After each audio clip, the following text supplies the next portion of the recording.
கடவுளே, இப்போ நாங்க என்ன செய்யுதுன்னு தெரியாம நிலகுலைஞ்சு உக்காந்துருக்கோமே. எங்களுக்கு ஒரு வழியை காட்டுப்பா. ஐயோ, இந்த மாதிரி ஒரு நிலைமைக்கா கொண்டு வந்து விடணும். பாவி பொண்ணு இப்படி பண்ணி விட்டாலே. பொம்பளையா பிறந்து அவளுக்கு ஒரு பிள்ளை பெற்றுக்கிற பாக்கியம் இல்லாட்டி போயிடுச்சுன்னா இந்த ஊர் உலகம் அவளை பத்தி என்னென்ன ஏச்சு பேச்சு பேசும்னு கொஞ்சம் கூட புரிஞ்சிக்காம இந்த மாதிரி பண்ணிட்டாலே. காலகாலத்துல கல்யாணம் பண்ணி வயசு இருக்கிற நேரமா ஒரு குழந்தைய பெத்துக்கிட்டு காசு பணம் சம்பாதிக்கிற வேலையை அப்புறம் பார்த்துக்கலாம்னு விடாம இப்படி அவசரப்பட்டு கரு தள்ளி போவ மாத்திரையை திண்டு இப்ப கர்ப்பப்பையில கேன்சர் கட்டி உண்டாயிருக்கிற நிலைமைக்கு வந்து உட்காந்துருக்காளே. இவளெல்லாம் ஒரு படிச்ச பொண்ணா? அக்கம் பக்கத்துக்காரிவ அடுத்த வீட்டுக்காரிவ என்ன பேசுவாளுவளோ. இப்படி ஒருவாய மல்ல வச்சுட்டாலே. எடி எடி மாமா மாமா டி அம்மாவுக்கு என்னடி ஆச்சு? என்னாச்சு? ஆஸ்பத்திரி கூட்டிட்டு போயிருக்கலாம். போன் போட்டா எடுக்க மாட்டியா நீ? மாமா, அத்தைக்கு ஒண்ணும் இல்ல மாமா. அப்பா, இப்பதான் எனக்கு உசிரே வந்த மாதிரி இருக்கு. நான் கூட அம்மாவுக்கு என்னமா ஆச்சு ஏதாச்சுன்னு ரொம்ப பயந்து போய் வந்து தெரியுமா. அம்மாவுக்கு வேற இப்ப அடிக்கடி நெஞ்சு வலிக்குதுன்ட்டு கிடந்தது. அதனால ஏதாவது ஆயிடுச்சான்னு நினைச்சேன். மாமா, அத்தைக்கு உடம்புக்கு ஒண்ணும் இல்ல. டயனாவுக்கு டைனோக்கு என்னடி? டைனோக்கு என்னாச்சு? திடீர்னு வயிறு வலிக்குதுன்னு படுத்து கிடந்தா. அத்தை என்னடின்னு எழுப்பி கேட்டதுக்கு காலையில இருந்து ஒரே வயிறு வலியா இருக்குன்னு சொல்லியிருக்கா. வலி தாங்க முடியல பிள்ளைகள. அதனால ஆட்டோல ஏத்தி அப்படியே ஆஸ்பத்திரிக்கு கூப்பிட்டுட்டு போயிட்டோம். பரவே, இப்ப எப்படி இருக்கா? நல்லா இருக்காளா? நீ அங்க ஆஸ்பத்திரி அவளை விட்டுட்டு நீ என்ன செய்யறங்க? மாமா, நான் அப்படி அப்படியே வீடு வாசல் எல்லாம் போட்டுட்டு போயிட்டோம்னு சொல்லி அத்தை தான் என்னைய வீட்டுக்கு அனுப்பி வச்சவ. அத்தை அவ கூட இருக்காங்க. ஏன் அம்மா மட்டும் தனியா விட்டுட்டு வந்திருக்க?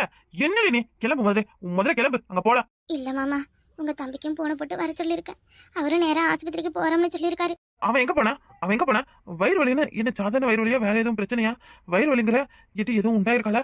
என்ன டீ சொல்லுட்டி? எனக்கு ஒரு கைகள்லாம் படபடன்னு வருது. மாமா, அப்படிலாம் எதுவும் இல்ல மாமா. இனி அவ உண்டாகவே முடியாதுன்னு டாக்டர் சொல்லிட்டாங்க மாமா. என்னடி என்ன உளற? ஏய், என்னன்னு எனக்கு புரியுற மாதிரி சொல்லுடி. மாமா, வயிறு வலின்னு ஆஸ்பத்திரிக்கு தூக்கிட்டு போனதும் டாக்டர் ஸ்கேன் எல்லாம் எடுத்து பார்த்தாவ. எடுத்து பார்த்ததுல அவ கர்ப்பப்பையில என்னவோ கட்டி இருக்கா. என்ன? கர்ப்பப்பையில கட்டியா? என்னடி சொல்ற? ஏட்டி நல்ல ஆஸ்பத்திரிக்கு தானே இட்டுட்டு போன? எங்க வீணா போன பைக்கிட்ட கூட்டிட்டு போய் எதுவும் ஏடா கடமை சொல்லிட்டு போய். ஏய், எங்க இட்டுட்டு போனீங்க? மாமா, நம்ம 3 பிள்ளைக்கும் பிரசவம் பார்த்தேன். அந்த டாக்டர் கிட்ட தான் மாமா போனோம். அந்த டாக்டர் நல்லா பாப்பாரட்டி. என்னடி அவரே கட்டின்னு சொன்னாரா? ஆமா மாமா, அவரு தான் ஸ்கேன் பண்ணிட்டு கட்டி இருக்குன்னு சொன்னாவ. ஏட்டி என்னடி அப்புறம் என்ன பண்றது? என்ன நீ கட்டி இருக்குன்னு சொல்லிருக்கவங்க இப்படி வீட்டுல வந்து உட்காந்து கிடக்குற? ஆபரேஷனுக்கு பணமெல்லாம் கொள்ள செலவாகுமா. அது சாதா கட்டியா இல்ல கேன்சர் கட்டியான்னு அந்த எங்கேயோ வெளியூருக்கு அனுப்பி டெஸ்ட் பண்ணி தான் பார்த்து முடிவு சொல்லுவாங்களாம். அது வரைக்கும் ஆஸ்பத்திரியிலே தங்க வச்சிருக்காங்கன்னு சொல்லியிருக்காவ. அது வரைக்கும் ஆஸ்பத்திரியிலே தங்கிரு. சரி, எத்தனை நாள் வேணா இருக்கட்டும். அவ நல்லானா சரிதான். ஐயோ, என்னென்ன நோய் வருது பாத்தியா? சரிடி, வாடி போலாம் ஆஸ்பத்திரிக்கு முதல்ல. மாமா, நான் இப்போ தானே அங்கேருந்து வந்தேன். வீட்டில் சாப்பாடெல்லாம் செஞ்சுட்டு பிள்ளைய வந்துச்சுன்னா அதில் வீட்டில் இருக்க வச்சுட்டு சாயங்காலக்கு சாப்பாடு செஞ்சு எடுத்துக்கிட்டு வாரேனே. நீங்கள் போய் தம்பிக்கும் உங்கள் அம்மாய்க்கும் துணையாக கூட இருங்க. உங்கள் தம்பி எதையும் போட்டு குழப்பிக்கிட்டு இருக்க போறாரு. தங்க இருந்தாலே சமய வேலையெல்லாம் அவளை செய்ய சொல்ல வேண்டியதானே? தங்க அவ புருஷன்கிட்ட செய்தி சொல்லணும்னு அவ கிளம்பி போயிட்டா. ஏன் புருஷனுக்கு போன்ல எல்லாம் இருந்து செய்ய சொல்ல முடியாதா? நேர்ல போய் சொல்ல முடியுமா? என்னதான் போன்ல தகவல் சொன்னாலும் நேரில் போய் அவ ஆத்தாலையும் அவ அண்ணனையும் கூட்டுக்கிட்டு வர்றதுன்னு முறை. அதான் கிளம்பி அங்கே போயிருக்கா. இந்த மாதிரி நேரத்துல கூட இருந்து துணைக்க உதவாம ஐயோ என்னதான் பிள்ளையா போ. என்னடி இது? நம்ம குடும்பத்துக்கு ஒண்ணு மேல ஒண்ணு வந்துகிட்டே இருக்கு. என்ன செய்யறதுன்னு எனக்கும் ஒன்றும் புரியல மாமா. நானே புத்தி பதிலச்சு நிக்கிற மாதிரி தான் நிக்கிறேன். சின்ன பொண்ணு வசந்தி வந்திருக்கா போல இருக்கு. சத்தம் கேக்குது. வேலுக்கெல்லாம் சீன் தெரியுமா? இந்த மாதிரி பிரச்சனைன்னு யாருக்கும் இன்னும் தெரியாது. கட்டிக்கிட்டுலாம் எதுவும் சொல்லி வைக்காத. வேற ஏதாவது சொல்லி வை, சரியா? என்னத்தான் மூடி மறைச்சாலும் முத்தனை கத்திரிக்காய் சந்தைக்கு வந்துதானே மாமா ஆகணும். நீ ஏன் உன் வாயால உளராதங்கிற? டயனாவோ இல்ல வேற யாரும் சொன்னா தெரிஞ்சுக்கிட்டோம். நம்மளா எதுவும் சொல்லி அதனால பிரச்சனை வர வேணாம். சரி மாமா. டாக்டர் இந்த ரிப்போர்ட்டை அனுப்பிட்டாரா? சீக்கிரத்துக்கு ஆபரேஷனுக்கு பணத்தை ரெடி பண்ண சொன்னாரு. எவ்வளவு ரூபாய் செலவாகுமா? அது ஒரு 5-6 லட்சம் போல ஆகுங்கிறாரு. என்ன மாமா பண்றது? என்ன பண்றதுன்னு தம்பியை தான் கேட்கணும். என்ன மாமா தம்பி கேட்கணுங்கிறிய? அவர் என்ன செய்வாரு? அவள்கிட்ட எதுவும் சேமிப்பு இருக்கா இல்லையான்னு கேட்டுக்கிட்டு தானே அடுத்து நம்ம முடிவெடுக்க முடியும். எடுத்தவங்க ஒருத்தவம்னு நம்மளே முடிவெடுத்தா எப்படி? அவங்ககிட்டயும் ஒரு வார்த்தை கலந்து பேசிக்கலாம். பணங்கன்னா ஏதாவது பேங்க்ல போட்டு வச்சிருப்பான். அப்படி இல்லைன்னா அந்த பிள்ளையோட நகை எதுவும் இருந்தா இருக்கும். நகைன்றது தான் ஞாபகம் வருது. அவ ஆத்தா ஒரு 15 சவர நகை போட்டாங்க. உங்களுக்கு ஞாபகம் இருக்கா? இருக்கு.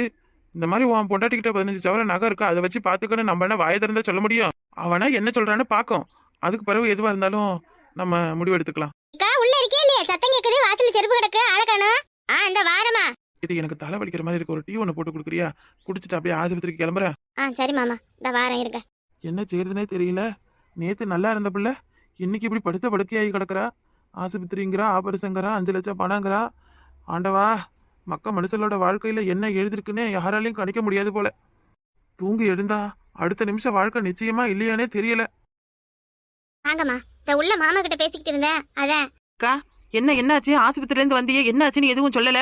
நாங்க உனக்கு போன் போடலான்னு தான் பார்த்தேன். சரி, அப்புறம் ஆஸ்பத்திரியில நீ ஓட ஓடியாரு அலைஞ்சிக்கிட்டு கிடப்ப, அதனாலதான் போன் போடல.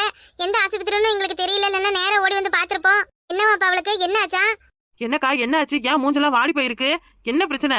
ஏக்கா, ஏதாவது நடிப்பு நடிக்கிறதுக்கு இங்கேயாவது பூச்சி வந்ததுன்னுட்டு விஷத்தை குடிச்சிட்டு நீ ஏதாவது சொல்லிக்கிட்டு தெரியல என்ன?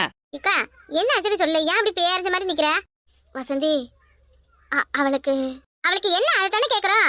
சாதாரண வகுத்தோழி தாண்டி. சாதாரண வகுத்தொல்லி தானா? சரி சரி. நான் கூட பயந்து போட்டோம். எப்ப ஆஸ்பத்திரில இருந்து வீட்டுக்கு கூட்டியாரியே? நானும் சின்ன பொண்ணு வேணா போய் பாத்துட்டு வரட்டுமா?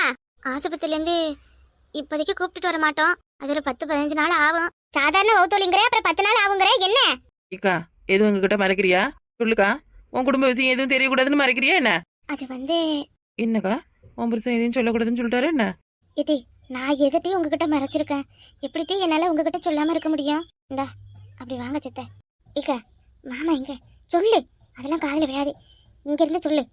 ஏடி, அவளுக்கு கர்ப்பப்பையில கட்டி அப்படியே. என்ன சொல்ற? கர்ப்பப்பையில கட்டியா? அத்தாடி, என்னக்கா இப்பதான் வளர்ந்துருக்கா இல்ல எப்பதுல இருந்து இருந்திருக்கா? என்னக்கா இது, கர்ப்பப்பையில கட்டியா? ஐயோ, அப்ப கல்யாணம் ஆகி எத்தனை வருஷமா புள்ள இல்லாததுக்கு காரணம் அதுதானா? ஏக்கா, அவளுக்கு இந்த விஷயம் தெரியுமா இல்ல தெரியாதா? வீட்டுல உள்ளவங்களுக்குலாம் இப்பதான் தெரியுமா இல்ல ஏற்கனவே தெரியுமா? ஏய், எனக்கு தெரிஞ்சிருந்தா உங்கள்ட்ட சொல்லாமல இருந்திருப்பா இவ்வளவு நாள். எனக்கே இன்னைக்கு காலையில ஆஸ்பத்திரிக்கு போய் டாக்டர் ஸ்கேன் எல்லாம் எடுத்து சொல்லும்போது தான் தெரியும். டாக்டர் ஸ்கேன் எல்லாம் எடுத்து பார்த்தாவளா? இக்கா, ஆபரேஷன் பண்ணி அதெல்லாம் சரி பண்ணிடலாம்க்கா. இப்பதான் எல்லா பொம்பளைக்கும் பிசிஓடி பிசிஓஎஸ்னு ஏதோ நிறைய பிரச்சனை வருது இல்ல? நமக்கு அதுக்கெல்லாம் ஒண்ணு பயந்துகிட்டு நிக்காத. இப்பெல்லாம் பொம்பளைகளுக்கு கர்ப்பப்பையில நீர் கட்டி வரதெல்லாம் சாதாரணமா போயிடுச்சு. மாசம் மாசம் மூஞ்சில முகப்பரு வர மாதிரி இப்ப உள்ள சாப்பாடெல்லாம் சரியில்லாத பொம்பளைகளுக்கு கர்ப்பப்பையில கட்டி தான் வருது. அதுக்கெல்லாம் பயந்துகிட்டு நீங்க ஒன்னும் இது பண்ணிக்கிட்டு நிக்காதீங்க. எல்லாம் சரியா போயிடும். சரியா? ஆமாக்கா, நீதாக்கா அவளுக்கு தைரியம் சொல்லணும். அவ கூடவே இருச்சத்த. கட்டியால குழந்தை பிறக்கிறதுக்கு எதுவும் பிரச்சனை ஆயிடுமான்னு சொல்லி பயப்பட போறா. நீ கொஞ்சம் அவளுக்கு தெம்பு தைரியம் சொல்லு. வாய மூடுவட்டி. முழுசா விவரம் தெரியாம பேசிக்கிட்டு. முழுசா என்ன விவரம் சொன்னதானே தெரியும். எங்களுக்கு சொன்னதை வச்சு நாங்க பேசிக்கிட்டு இருக்கோம். அவளுக்கு கர்ப்பப்பையில கட்டி சாதாரணமா ஒண்ணும் வரல. வரவே எப்படி வந்துச்சு? எப்படிக்கா சொல்லு. அவ இந்த கல்யாணம் ஆன 6 வருஷமா புள்ள தங்க கூடாதுன்னு மாத்திரை போட்டுருப்பாப்புல இருக்கு. என்னக்கா சொல்ற? பாவி, இந்த அளவுக்கு மோசமானவள அவ? ஆமாண்டி, அடிக்கடி பிள்ளை தங்க கூடாதுன்னு மாத்திரை போட்டு அவ என்னென்னமோ பண்ணிருக்காப்புல இருக்கு. அதுதான் இப்ப அவளுக்கே பிரச்சனையா வந்து நிக்குது. ஆஸ்பத்திரியில டாக்டர் சாதா கட்டியா கேன்சர் கட்டியானே வெளியூருக்கு எங்கேயே ரத்தத்தை எடுத்து அனுப்பி செக் பண்ணி சொல்றேன்னு இருக்காரு. எக்க, கேன்சர் கட்டியா? ஆத்தாடி ஆத்தா, பாத்தியாக்கா பாத்தியா? அவ ஆடுன ஆட்டத்துக்கும் அவ போட்ட கும்மாளத்துக்கும் ஆண்டவன் நல்லா அவளுக்கு கொடுத்துருக்கான் பாரு. ஆமா அக்கா, அவளுக்குலாம் வேணும் கேன்சர் கட்டி. என்ன கேன்சர் கட்டி? அவ வாயில புத்து வைக்காம விட்டுச்சு பாரு. இடி, 1000 தான் அவ நமக்கு ஆகாதவளா இருந்தாலும் அதுக்காக இப்படியெல்லாம் சொல்லக்கூடாது. ஆமா, நீ ஒரு ஆளு. ஆண்டவனே அவளுக்கு நல்ல தண்டனையை கொடுத்துட்டான். அப்புறம் என்ன, அவளுக்காண்டி இந்த சோகமா மூஞ்சி வச்சிருக்கிற வேலையில வேணாம். பாரு, அவ எவ்வளவுக்கு எவ்வளவு நீ வாழக்கூடாதுன்னு நினைச்சு இந்த வீட்டுல என்னென்ன கலகத்தை பண்ணாலோ அவ்வளவுக்கும் அவளுக்கே வந்திருக்கு. சேர் பாரு, ஏடுகட்ட சிறுக்கி கட்டையில போறவ என்னென்ன பேச்சு பேசுனா பாத்தியடி சின்ன பண்ணே, பாத்தியா? நம்ம செய்யற தப்புக்கலாம் இன்னைக்கு இல்லைனாலும் என்னைக்காச்சும் தண்டனை கண்டிப்பா கிடைக்கும். ஏக்கா, எனக்கு தெரிஞ்சு சொல்றேன், கட்டாயம் அவளுக்கு கேன்சர் தான் வந்திருக்கும்க்கா. கேன்சர் எல்லாம் குணப்படுத்தவே முடியாது. கொஞ்சம் நெஞ்ச வாயா பேசினா அவ. என்னட்டி, அவளை பார்த்தாலே பாவமா இருக்கு. இவ்வளவு நேரம் அவ கூட இருக்க அவளுக்கு ஆறுதல் சொல்லியாக்கான்னு சொல்லிவிட்டு இப்ப இந்த மாதிரி பேசிட்டு இருக்கியா? ஆமா, புள்ள பிறக்க கூடாதுன்னு ஒருத்தி இவ்வளவு பெரிய காரியத்தை பண்ணிருக்கா. அது உனக்கு பெருசா தெரியலையா? இந்தாரு, இதோட சனிய தொலைஞ்சதுன்னு தலைய முடிவிட்டு உன் கொழுந்தனுக்கு நல்ல பொண்ணா பார்த்து கல்யாணம் பண்ணி வை. ஹேய், சும்மா இரு வசந்தி. வசந்தி சொல்றதுல இப்ப என்ன தப்பு இருக்கு? மாமா, அவ என்ன சொன்னாலும் தெரியாம பேசாதீங்க மாமா. தொட்டி போட்டுட்டு வர உட்காருங்க. இவ்வளவு நேரம் நீயும் வசந்தி என்ன பேசுனீன்னு கேட்டுக்கிட்டுதான் நானும் பேசுறேன். என்ன மாமா சொல்றீங்க? இவ்வளவு நேரம் நாங்க பேசுனத கேட்டுட்டீங்களா? ஏக்கா, மாமாவுக்கு விஷயம் தெரியாதா? எனக்கு தெரிஞ்சதுலாம் பாதி விஷயம் தான்மா வசந்தி. உன் அக்கா கறிதான் மீதி பாதிய மறைச்சிட்டா என்கிட்ட இருந்து. என்ன சொல்றீங்க? மறைச்சிடுச்சா? என்னக்கா, என்னத்த மறைச்ச? இந்த டைனாவுக்கு மேலுக்க முடியல, ஆஸ்பத்திரியில இருக்கா. அவ கர்ப்பப்பையில கட்டி வந்திருக்குன்னு மட்டும்தான் எனக்கு தெரியும். ஆனா அந்த கட்டி உண்டானதுக்கு காரணம் என்ன, அது எதனால வந்துச்சுன்னு இப்ப உங்ககிட்ட சொல்லையில தான் நான் தெரிஞ்சுக்கிட்டேன். பாத்தீங்களா மாமா, அவளுக்கு எவ்வளவு கொழுப்பு பாத்தீங்களா? உங்க தம்பி அவளை லவ் பண்ணிட்டான்ற ஒரு காரணத்துக்காக நீங்க இவ்வளவு தூரம் அவ செஞ்ச எல்லாத்தையும் பொறுத்து அவளுக்காக நீங்க பணிஞ்சு போயிட்டு இருந்தீங்க. ஆனா அதுக்கெல்லாம் பதிலுக்கு செய்யற மாதிரி நல்ல அந்த குடும்பத்துக்கு மூஞ்சில கறிய வச்சுட்டு போயிட்டா. இவ்வளவு நாளா இப்படி ஒரு விஷயம் நடந்திருக்கு, வீட்டுல யாருக்குமே தெரியாமல இருந்திருக்கும். சின்ன பண்ண, அந்த பிள்ளை செய்யறது போறதெல்லாம் யாருக்குமா தெரியும்? கட்டின புருஷா என் தம்பிக்காரன், அவனுக்கே இந்த விஷயம் தெரியுமா என்னன்னு தெரியல. ஒரு பொம்பளைக்கு கல்யாணம் பண்ணி வைக்கிறது எதுக்கு? காலகாலத்துல பிள்ளைய பெத்து குடும்பத்தை ஆளாக்கி நல்லது கெட்டது பாக்கன்றதுக்காக தானே. இந்த பொண்ணு என்னன்னா பணத்தாசை பிடிச்சுக்கிட்டு சொத்துக்கு ஆசைப்பட்டுக்கிட்டு இந்த மாதிரி வேலையெல்லாம் பண்ணிருக்கு. ஏண்டி இந்த பொண்ணு இப்படி ஒரு விஷயம் பண்ணதுன்னு தெரிஞ்சதும் அங்கேயே அத 4 அரை பலார்னு விட்டு இப்படி பண்ணியாடின்னு சொல்லிட்டு வர வேண்டியதுல. மாமா என்ன மாமா பேசுறீங்க? குழந்தை பெத்துக்கிறதும் பெத்துக்காததும் அவளோட தனிப்பட்ட விருப்பம். அவ இப்படி பண்ணிட்டான்றதுக்காக ஏன் இப்படி பண்ண நம்ம கேள்வியை கேட்க முடியும்? கேள்விதான் கேட்கணும், கேள்விதாண்டி கேட்கணும். இதுல பாதிச்சது அவ மட்டும் கிடையாது, என் தம்பியும் சேர்ந்துதான். என் தம்பி வாழ்க்கை நல்லா இருக்கணும், எனக்கு அதுதான் முக்கியம். பாவம் அந்த புள்ள இப்படி ஒரு நிலைமையில கிடக்கன்னு ஏதோ கடனை உடனே வாங்கி அதுக்கு நல்லபடியா ஆபரேஷன் பண்ணலாம்னு நினைச்சேன். ஆனா இனி அதை பத்தி எனக்கு கவலை இல்ல. அந்த பொண்ணாச்சு என் தம்பியாச்சு இந்த விஷயமெல்லாம் தெரிஞ்சு அவன் என்ன முடிவு எடுத்திருக்கான்னு தெரியல. அவர் என்ன மாமா முடிவெடுப்பாரு? பொண்டாட்டிக்காரி இப்படி பண்ணிட்டான்றதுக்காக விட்டுட்டா வந்துருவாரு? இப்படிப்பட்ட பொண்ணு கூட வாழ்றதே வேஸ்ட். நல்லா சொன்னீங்க. முதல்ல போய் ஆஸ்பத்திரியில இருக்க உங்க அம்மாவையும் தம்பியும் கூட்டிட்டு வாங்க. 4 நாளைக்கு அவளெல்லாம் அனாத மாதிரி விட்டாதான் அவளுக்கு மத்தவங்களோட அருமை என்னன்னு தெரியும். ஆமா அதானே, காசு பணம்னு எப்ப பாரு வெறி பிடிச்ச பேய் மாதிரி பணத்து மேல ஆசைப்பட்டுக்கிட்டு வீட்டுல உள்ள யாரையுமே மதிக்கிறது இல்ல. இப்போ இந்த மாதிரி கஷ்டப்படுற நேரத்துலதான் காசு பணத்தை விட கூட 2 பேரும் இருந்தாதான் இந்த மாதிரி நேரத்துல நமக்கு உதவியா இருக்குன்னு அவளுக்கு நல்லா புரியணும். சின்ன பொண்ணு வசந்தி, இப்ப ஆண்டவன் அவளுக்கு கொடுத்துருக்க தண்டனையிலே நல்லா புரிஞ்சுக்குவாமா. நல்லா புரிஞ்சுப்பா அவ. கொஞ்ச நேரம் அமைதியா இருங்கம்மா. மாமா என்ன மாமா நீங்க? அவ ஏதோ தெரிஞ்சா தெரியாமல செஞ்சுட்டா, அதுக்காக அவளை அப்படியே கை கழுவுறது பெரிய தப்பு. பொன்பாவும் பொல்லாதது மாமா. உங்க கூட பிறந்த தங்கச்சிக்கு இப்படி ஒரு நிலைமை வந்துச்சுன்னா நீங்க விட்டுடுவீங்களா? அந்த மாதிரி தானே அவளும். இப்படியாவது காசுக்கு ரெடி பண்ணுங்க மாமா. இதாடா சத்தியே, இப்படி ஒரு செயலை அந்த பிள்ளை செஞ்சதுக்கு அப்புறம் காசு பணம் ரெடி பண்ணி கொடுக்கணும்னு எனக்கு அவசியம் இல்ல. நீயும் ஒரு பொம்பளை, அந்த பிள்ளையும் ஒரு பொம்பளை, அதனாலதான் பொண்ணுக்கு பொண்ணு இறங்கி போறீங்க போல இருக்கு. எனக்கு அந்த பொண்ணு இருந்தாலும் சரி செத்தாலும் சரி அதை பத்தி கவலை கிடையாது. எப்படியாவது என் தம்பி மனசை மாத்தி அவனுக்கு வேற ஒரு நல்ல பொண்ணா பார்த்து கல்யாணம் பண்ணி வச்சு அவனை நல்லா வாழ வைக்கிற. முதல்ல இந்த ஆஸ்பத்திரியோட அந்த பொண்ணை அத்து விட்டுட்டு தான் அடுத்த வேலை. மாமா இதுதான் உங்க முடிவா? இதுதான் என் முடிவு, இதைத்தான் நீயும் கேட்டாவணும். என்னாலலாம் அப்படி கேட்க முடியாது மாமா. அவளை என் தங்கச்சி மாதிரி நான் பாத்துக்கிட்டு இருக்கேன். அவளுக்கு ஒண்ணுனா நான் தான் செய்யணும். அப்படியெல்லாம் ஒரு பொண்ணோட வாழ்க்கையை வீணாக்க நான் விட மாட்டேன். அவ தெரிஞ்சா தெரியாமல தப்பு பண்ணிட்டா, அதுக்கு தக்க தண்டனை தான் இப்ப கடவுளா பார்த்து அவளுக்கு கொடுத்துருக்கான். மேலும் மேலும் அவளை தண்டிக்கிறதே பாவம் மாமா. நம்மளும் 2 பொம்பளை பிள்ளைய வச்சிருக்கோம். நீ என்னவா பண்ணுமா? இனி அந்த பிள்ளைய பத்தி இந்த வீட்டுல எதுவும் பேசக்கூடாது. மாமா மாமா ஒரு நிமிஷம் நான் சொல்றது கேளுங்க. மாமா எதுவா இருந்தாலும் ஆஸ்பத்திரிக்கு போய் பேசலாம் வாங்க மாமா. ஏக்கா இப்ப என்னக்கா அவன் புருஷன் தப்பா சொல்லிவிட்டாரு? இவ்வளவு நாள் எவ்வளவு பொறுமையா அவ செய்யறதெல்லாம் பார்த்து அவளுக்கு சப்போர்ட் பண்ணி உன்னையே சண்டை போட்டு இந்த வீட்டுக்குள்ள அவளை வாழ வச்சாரு. ஆனா அவன் என்னன்னா இந்த வாழ்க்கையை வாழக்கூடாதுன்னு முடிவு பண்ணி இந்த மாதிரி ஒரு கேவலமான செயலை செஞ்சிருக்கா. அவளுக்கு போய் சப்போர்ட் பண்றியா? ஏய் இப்படிப்பட்ட நேரத்துல அவ கூட நம்ம நிக்கிறது தாண்டி. அவ பண்ண தப்புக்கலாம் அவளுக்கு நம்ம கொடுக்குற பதிலடி. நமக்கும் நாளைக்கு இப்படி ஒரு நிலைமை வந்தா ஆம்பளையாளுவ நம்மளையும் இப்படித்தான் பேசுவாங்க. அதை முதல்ல புரிஞ்சுக்கோ. அதனால நீ இப்ப என்ன போறியா? என்ன உன் புருஷனை எதிர்த்து அவளுக்கு ஆபரேஷனை பண்ணி அவளை கொண்டு வந்து இங்க வாழ வைக்க போறியா? என் புருஷனை எதுக்குறது? நான் எதுக்குறது? அவர் ஏதோ இந்த மாதிரி பண்ணிட்டாலேன்னு சொல்லி கோவத்துல இப்படி எல்லாம் பேசுறாரு.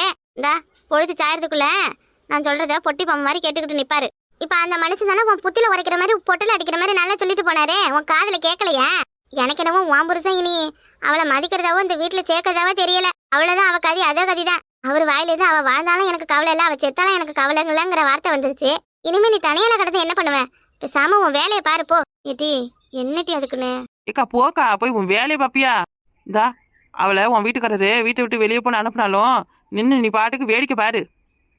இடையில பூந்து சமாதானம் பேசுறேன்னு சங்குல மிதி வாங்கிடாத. சின்ன பொண்ணே அக்கா, உன் புருஷன் ரொம்ப கோவமா போயிருக்காரு. போய் முதல்ல அவரை கூல் பண்ற வேலையை பாரு. அப்புறம் இன்னொன்னு சொல்றேன், மறந்துடாம அவர்கிட்ட இதை பத்தி பேசி மறுபடியும் மூக்குல ஏத்து வாங்காம வாயை முடிக்கிட்டு வேலையை பாரு. வசந்தி என்னது மூக்குல ஏத்தா? என்னடி சொல்ற? ஆமாடி, காலையிலே அக்காவும் மாமா நல்லா ஒண்ணு வச்சுட்டு தான் போனாரு. என்ன மாமா உனைய அடிச்சாரா? என்னக்கா சொல்றா இவ? என்னால நம்பவே முடியலையே. அதுக்காக என்ன உன் கண்ணு முன்னாடி அவர் என்னை அடிக்க சொல்ற? அடிச்சாலும் நல்லா தான் இருக்கும். இப்போ கொஞ்ச நேரத்துக்கு முன்னாடி அப்படி ஏதாவது நடக்கணும் ரொம்ப எதிர்பார்த்தேன். ஆனா புசுன்னு பசிங்கிடுச்சு. ஆண்டி என் புருஷன் நீ எப்ப அடிப்பாருன்னு கண்ணை வச்சு பாத்துக்கிட்டே இருக்கியா?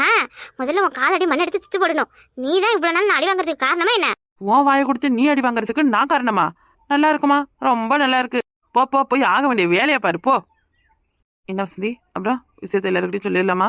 நீ எல்லாம் ரொம்ப லேட்டுடி. நாங்க பிரச்சனை நடக்கும்போதே எப்போ எல்லாருக்கும் மெசேஜ் அனுப்பிட்டேன். எப்படி உன்னால இப்படி எல்லாம் இருக்க முடியுது? அதெல்லாம் அப்படித்தான். அடுத்த வீட்டு கதையா இருந்தா இப்படித்தான் கண்ணு சிமிட்டுற செகண்ட்ல ஊர் உலகத்துக்கெல்லாம் பரப்புவ. இதுவே உன் வீட்டு கதையா இருந்தா 9 வருஷம் ஆனாலும் விட்ட குசு வெளியில தெரியாதுல்ல. இப்ப டயனா எந்த நிலைமையில இருக்காலோ இன்னும் கொஞ்ச நாள்ல நீயும் அதே நிலைமைக்கு தான் போக போற.